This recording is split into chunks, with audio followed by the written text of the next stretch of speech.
أصدقائي فعلًا الحلقة 163 مش تنسوني في اللايك والشير اشتراك في القناة. برًا بيضرب بقى الراجل وعشان خاطر يعترف ويقول ليه عمل كده. من جهة أخرى صبيحة لسه بتهدد ديلان وعمالة تقول لها اخبريني بوقت العشاء، يعني برضه ديلان لسه خايفة من صبيحة، عليكِ تخبريني عن العشاء.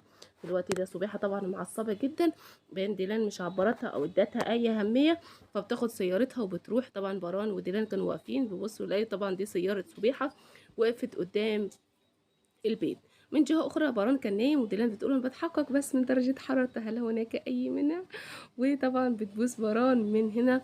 وماذا به كان يعاني في المستشفى وبيقول لها يعني لماذا إحنا عِشنا كل الأيام دي أو الشهور دي في ألم. وطبعًا بيعاتب ديلان على كل اللي حصل. مشهد آخر لزفتة داليا دي بتحاول تضرب جول، وطبعًا فرات بيوقفها. حبيت جدًا موقف فرات، وأيهم طبعًا هو بيسأل ديلان أيهم ديلان الحقيقية، اللي كانت في المستشفى والّا اللي كانت هنا؟ يعني هو عايز يعرف أنهي ديلان الحقيقية، رُد عليَّ.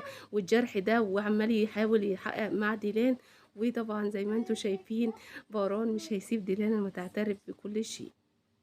أتمنى بقى طبعًا ديلان تخبره بالحياة والارتياح. يا لهوي لسه على آخر الأسبوع. شاركوني برأيكم في التعليقات، مش تنسوا تعملوا لايك على الفيديو ده وتشتركوا معايا بالقناة. قُل لنا ماذا نزفنا كثيرًا يا ديلان شهور يعني.